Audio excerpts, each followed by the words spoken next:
Hello friends, आपका स्वागत है स्टडी IQ बिहार चैनल पे। आज हम लोग बात करेंगे TR3 के डॉक्यूमेंट वेरिफिकेशन का जो ये थर्ड फेज है उसके बारे में, और फिर ज्वाइनिंग के बारे में, और फिर उसके बाद ट्रेनिंग के बारे में। तो आप लोग पूरा वीडियो देखिएगा, यहाँ पे कंप्लीट इन्फॉर्मेशन मिलेगा आपको। 16 अप्रैल को जब शिक्षक अभ्यर्थी पटना सचिवालय गए मिलने के लिए, तो वहाँ पर तो किसी से उनका बातचीत नहीं हो पाया, लेकिन उसी दिन आपको एक नोटिस दिया गया कि 28 अप्रैल को तीसरे चरण का रिकाउंसलिंग होगा। यानी कि 2 रिकाउंसलिंग ऑलरेडी हो चुका है। तो पहला और दूसरा रिकाउंसलिंग जो हुआ था उसी में कहा गया था कि आप जो है आखिरी है, मगर ये तीसरा रिकाउंसलिंग भी कराया जा रहा है।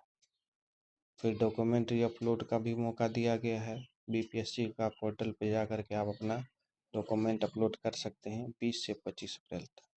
हालांकि डॉक्यूमेंट अपलोड का भी मौका पहले सेकेंडरी काउंसलिंग से पहले दिया गया था, लेकिन हम को आश्चर्य होता है कि कौन ऐसा अभ्यर्थी है जो कि इतना अच्छा मौका, सेकेंडरी काउंसलिंग कोई जो है तुरंत नहीं हुआ है, बहुत दिनों के बाद हुआ है। इतना अच्छा मौका मिलने के बाद भी उसमें गफलत में रह गया और डॉक्यूमेंट अपलोड नहीं किया। तो हम तो मानते हैं कि वो अभ्यर्थी नॉन सीरियस ही होगा। अगर वो सीरियस होता तो वो डॉक्यूमेंट अपलोड करके अपना रिकाउंसलिंग करा करके और बौद्धिक नियुक्ति पत्र जो इस बीच में बांटा गया 27 मार्च को, 25 मार्च को कोई जिला में कहीं, तो वो ले लेता। तो इसमें तो या तो वो अभ्यर्थी है जिसके पास फर्जी डॉक्यूमेंट है, और या फिर जगह के नॉन सीरियस है, या फिर जिसका 2-3 जगह सिलेक्शन हो गया है, वो एक जगह पे अपना जो है डॉक्यूमेंट वेरिफिकेशन और औपबंधिक नियुक्ति पत्र ले चुका है, तो उसको कोई ज़रूरत नहीं है इसमें।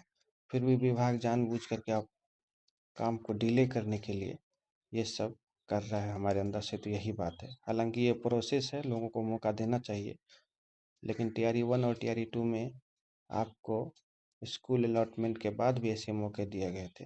वो तो मौका देना ही चाहिए स्टूडेंट को, सही बात है। हालांकि वो कितना नॉन सीरियस हैं जो कि अपना काम समय पर नहीं कर पाते हैं फिर भी, लेकिन इसका ये मतलब नहीं है कि बार बार आप मौका दे करके डेट बढ़ाते जाएं और TRE 3 का जो कैंडिडेट बेरोजगार है उसको और भी दिनों तक मानसिक रूप से प्रताड़ित किया जाए। फिर उसके बाद न्यूज़ 18 पर ही आया कि 10 मई से ज्वाइनिंग के बारे में बात कर रहा है, वो भी सूत्रों से कर रहा है।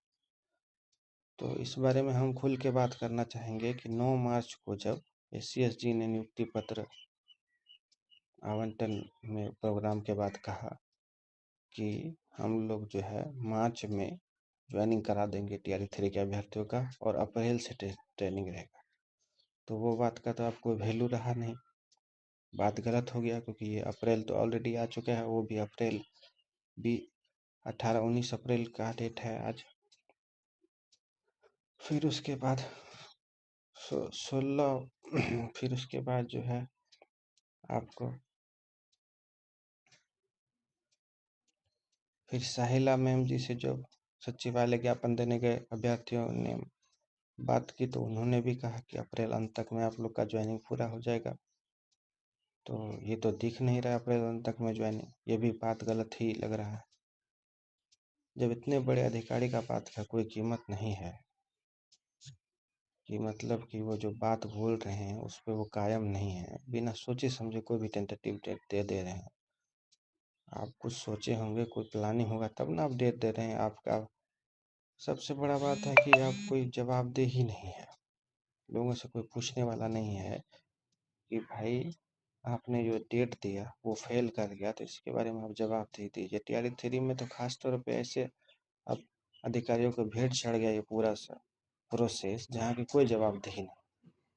पिछला बार भी रिजल्ट के बारे में भी ऐसे रहा, कभी कोई डेट दे रहा है, कभी कोई डेट दे रहा है। अंत में 5 से 6 महीने तक लगा करके धीरे धीरे रिजल्ट दिया गया, और फिर रिजल्ट में जो आपने रोस्टर बनाया उसके अनुसार आपको स्कूल आवंटन करना चाहिए था। वो रोस्टर था कि क्या था? आपने उसके अनुसार स्कूल आवंटन न करके फिर नया जगह के ड्रामा ला दिए कि ऐसा वैसा फलना चिलना। तो रोस्टर का क्या मतलब था, जो रोस्टर इतना दिन तक आप बनाते रहे? तो ये सब बात है। 2014 के बाद तो मैं मानता हूँ कि ये देश में फेंकने वालों का ही राज है, क्योंकि वो जवाबदेही नहीं है, कोई पूछने वाला नहीं है, ऊपर से नीचे तक हर कोई फेंक रहा है, जिसको जो मन में आ रहा है बोल दे रहा है, समझ रहा है कि अगला आदमी तो है ही बेवकूफ़, या बेवकूफ़ नहीं भी है तो वो क्या कर लेगा। डबल इंजन का सरकार है भाई, क्या कर सकते हैं आप लोग जाकर उसमें। तो मैं कहूँगा कि 10 मार्च का जो डेट सूत्रों से है, उस 10 मई का, उसका तो मुझे भरोसा तो है कि कम से कम हो जाना चाहिए, मगर कंफर्म नहीं कर सकता। कंफर्म तो तब भी नहीं कहते जबकि सीएसजी और या साहला में उनको भी आकर के डायरेक्ट प्रेस कॉन्फ्रेंस करके भी कहते तो भी नहीं कहते, क्योंकि इन लोगों का बार बार डेट फेल करके जवाबदेही खत्म हो चुका है इन लोगों का। लेकिन अगर 10 मई तक सही में नहीं हो पाया ज्वाइनिंग, क्योंकि आपको फिर डॉक्यूमेंट वेरिफिकेशन हो रहा है 28 को, फिर उसके बाद उसका औपबंधिक नियुक्ति पत्र आएगा, फिर उसके बाद हो सकता है फिर कोई कैंडिडेट आ जाए उसका डॉक्यूमेंट वेरिफिकेशन का नाटक करे। और सबसे बड़ा बात है, इन्होंने पहले भी कहा था कि पहले ट्रांसफ़र पोस्टिंग होगा, फिर एचएमएसटी का स्कूल आवंटन होगा, फिर उसके बाद खाली जगहों पे टीआरई 3 को दिया जाएगा। अगर ये सही में ये प्रोसेस है तो मान लीजिए कि आपका ज्वाइनिंग गर्मी छुट्टी का भेंट चढ़ गया, फिर तो आपको जुलाई अगस्त में ही देखना पड़ेगा। हो सकता है कि कहीं सरकार कहे कि 15 अगस्त के शुभ अवसर पे हम लोग ज्वाइनिंग देंगे, मान लीजिए अगर जुलाई के लास्ट तक चला गया तो 15 दिन और खींच लेगा जो है। कौन उसको कहने वाला है? कोई जवाबदेही नहीं है यहाँ पे जो है, कोई पूछने वाला नहीं है। तो इन सब के बीच में हम लोग को लगता है कि एक आंदोलन तो आप लोगों को 10 मई का डेट फाइल होने पे करना ही चाहिए, एक बड़ा आंदोलन करना चाहिए।